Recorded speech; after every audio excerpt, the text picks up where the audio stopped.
జై శ్రీమన్నారాయణ. శ్రీమద్భగవద్గీత 4వ అధ్యాయము జ్ఞానయోగము 12వ శ్లోకము. కాంక్షంతః కర్మణాం సిద్ధిం యజంత ఇహ దేవతాః క్షిప్రం హి మానుషే లోకే సిద్ధిర్భవతి కర్మజా.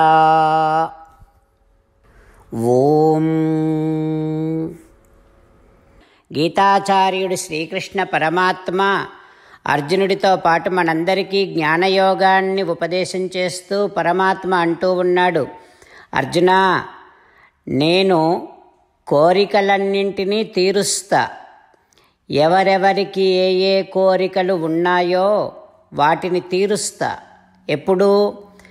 అవి వారికి మంచిని కలిగించేటట్టుగా సిద్ధం చేసి, అవి వారికి శాశ్వతమైనటువంటి ఫలితాన్ని ఇచ్చేటట్టుగా సిద్ధం చేసి, అవి వారికి వారి జన్మకు సార్థకతను ఇచ్చేటట్టుగా సిద్ధం చేసి, వారి వారి కోరికలను నేను తీరుస్తూ ఉంటా. అయితే ఈ విధానములో కొంత సమయం పడుతుంది కనుక అల్పబుద్ధి కలిగినటువంటి వారు ఏం చేస్తారంటే, వారి కోరికలను త్వరగా ఫలింపచేయటం కోసం ఇతర దేవతలను ఆశ్రయిస్తూ ఉంటారు. కోరికలు నెరవేరుతాయి. ఏమవుతుందది? ఆ కోరికలు మరికొన్ని కోరికలకు దారితీస్తుంది. ఇవి అనుభవిస్తారు, ఇంకొకటి కోరుతారు, దానిని అనుభవిస్తారు, మరొకటి కోరుకుంటూ ఉంటారు.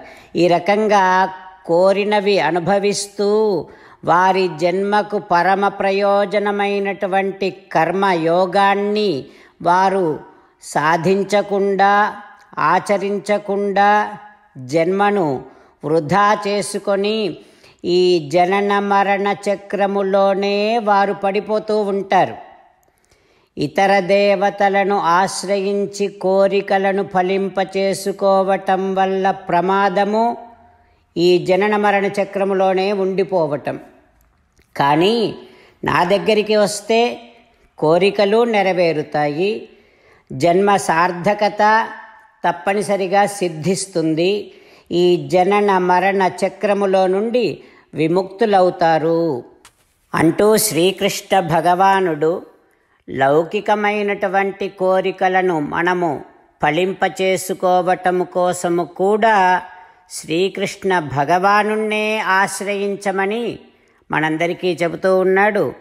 ఆ విధంగా మన లౌకికమైన కోరికలు, అలౌకికమైనటువంటి కోరికలు, జన్మ సాఫల్యత, ఆత్మ సాక్షాత్కారం, పరమాత్మ సాక్షాత్కారం, ఇవన్నింటిని కూడా నెరవేర్చుకోవటం కోసం శ్రీకృష్ణ పరమాత్మనే ఆశ్రయిస్తూ ఆ భగవానుడు పలికినటువంటి పలుకులను అదేవిధంగా పలికే ప్రయత్నం చేద్దాం.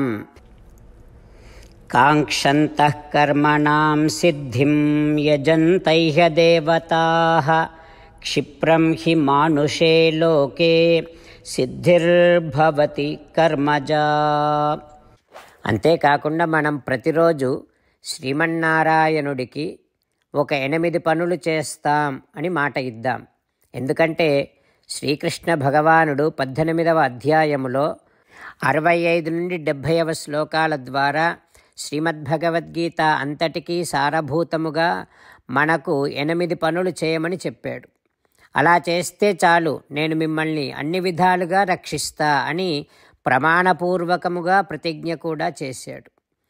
అందుకని శ్రీమద్భగవద్గీతను అంతటినీ విన్న తర్వాత అర్జునుడు కూడా చివరకు కరిష్యే వచనం తవ, కృష్ణ నువ్వు చెప్పినట్టే చేస్తా అని అన్నాడు. కనుకనే భగవానుడు అర్జునుడికి అన్ని విధాల విజయాన్ని అందించాడు. మనం కూడా ప్రతిరోజు శ్రీమన్నారాయణుడికి ఆ రకంగానే మాట ఇద్దాం. 8 పనులు చేస్తాం అని మనము మాట ఇస్తే అది అష్టాక్షరీ మహామంత్ర జపము చేసినటువంటి ఫలితాన్ని మనకు ప్రతిరోజు ఇస్తుంది. ఇట్లా మాట ఇవ్వటం కంటే గొప్ప పూజ, యజ్ఞము, తపస్సు మరొక్కటి లేనే లేదు. అందుకని నేను అంటూ ఉంటాను, మీరు మనస్సులో భావిస్తూ ఉండండి. ఈ రకంగా మనము మాట ఇస్తూ ఉంటే శ్రీకృష్ణ భగవానుడి ముఖారవిందములో కలిగేటటువంటి ఆనందాన్ని మనం ప్రతిరోజు దర్శిద్దాం, ఆస్వాదిద్దాం. జై శ్రీమన్నారాయణ. హో శ్రీమన్నారాయణ, నువ్వు చెయ్యమన్నట్టే నేను నిన్నే సంతతము ధ్యానము చేస్తూ ఉంటా. హో శ్రీమన్నారాయణ, నువ్వు చెప్పినట్టే నేను నీ భక్తుడిగానే ఉంటా. హో శ్రీమన్నారాయణ, నువ్వు చెయ్యమన్నట్టే నేను నా విధులను, కర్తవ్యాలను నీ సేవగా, నీ తృప్తి కోసమనే సక్రమంగా నిర్వర్తిస్తూ ఉంటా. హో శ్రీమన్నారాయణ, నువ్వు చెప్పినట్టే నేను నీవాడిని అనే మహావిశ్వాసముతో నీకే నమస్కరిస్తూ ఉంటా.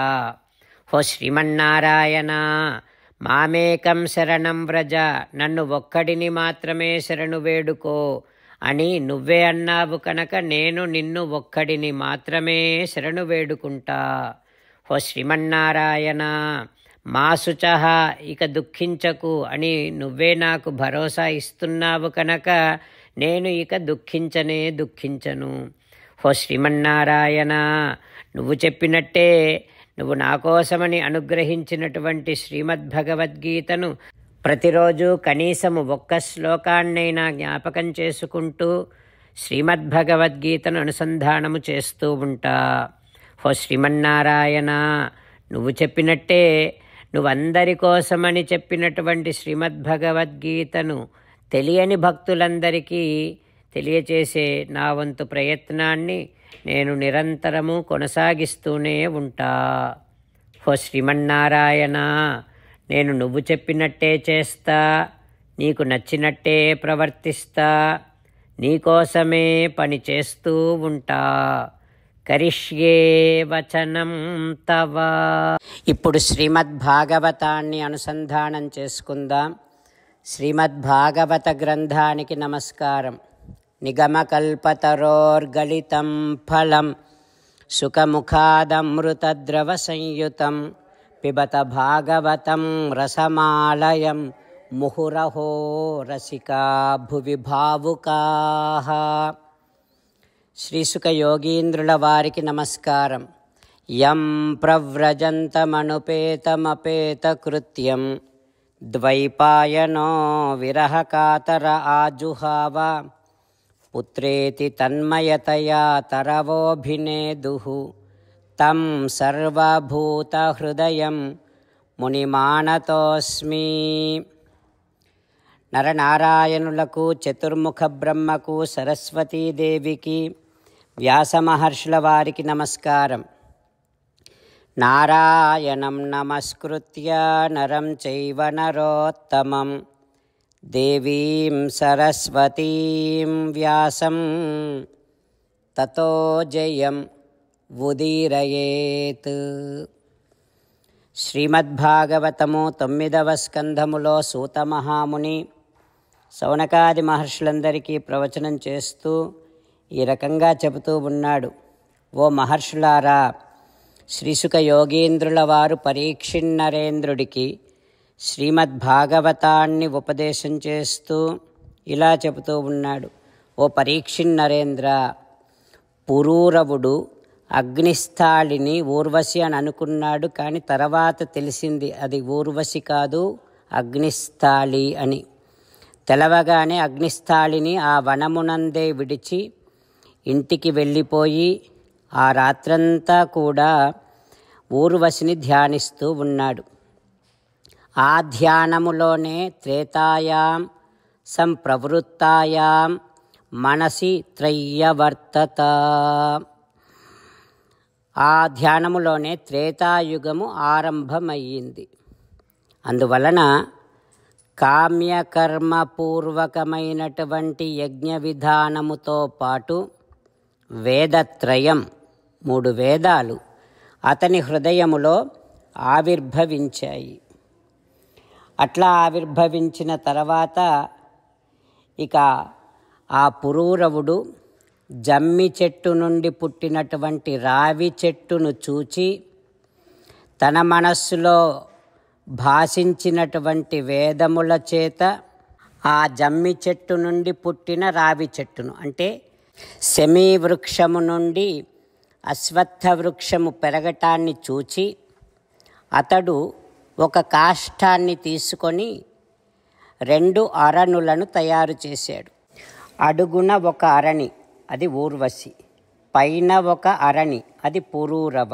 ఆ రకంగా భావించి వేదమంత్రములను మధించేటటువంటి మంత్రములను ఉచ్చరిస్తూ ఆ 2 చెక్కలను మధించటం ఆరంభం చేశాడు. వాటి మధ్యలో తన సంతతిని భావించాడు. ఆ విధంగా ధ్యానం చేస్తూ మధిస్తే వాటి నుండి అగ్ని పుట్టింది. ఆ అగ్ని పురూరవునకు పుణ్యలోకములను కలిగించేటటువంటి అగ్ని అవటం చేత ఆ అగ్నిని పుత్రునిగా భావించాడు. ఆ అగ్నియందు ఊర్వశీలోకమును కోరుతూ, అంటే ఊర్వశి ఉండేటటువంటి లోకాన్ని కోరుతూ యజ్ఞేశుడైనటువంటి శ్రీహరిని పురూరవుడు ఆరాధించాడు. ఆ తర్వాత ఏం జరుగుతుందో రేపు తెలుసుకుందాం. ఓం శ్రీకృష్ణ పరబ్రహ్మణే నమః. ఓం అస్మద్గురుభ్యో నమః. ముకుందమాల. కృష్ణో రక్షతు నో జగత్రయగురుః కృష్ణం నమస్యామ్యహం. కృష్ణే నామరశత్రవో వినిహతాః కృష్ణాయ తస్మై నమః. కృష్ణాదేవ సముత్థితం జగదిదం కృష్ణస్య దాసోऽస్మ్యహం. కృష్ణే తిష్టతి విశ్వమేతదఖిలం హే కృష్ణ సంరక్ష మాం. శ్రీమద్భగవద్గీత 4వ అధ్యాయము 12వ శ్లోకము. కాంక్షంతః కర్మణాం సిద్ధిం యజంత ఇహ దేవతాః క్షిప్రం హి మానుషే లోకే సిద్ధిర్భవతి కర్మజా. కాంక్షంతః కర్మణాం సిద్ధిం యజంత ఇహ దేవతాః క్షిప్రం హి మానుషే లోకే సిద్ధిర్భవతి కర్మజా. శ్రీమన్నారాయణ కరిష్యే వచనం తవ. సర్వం శ్రీకృష్ణార్పణమస్తు. జై శ్రీమన్నారాయణ.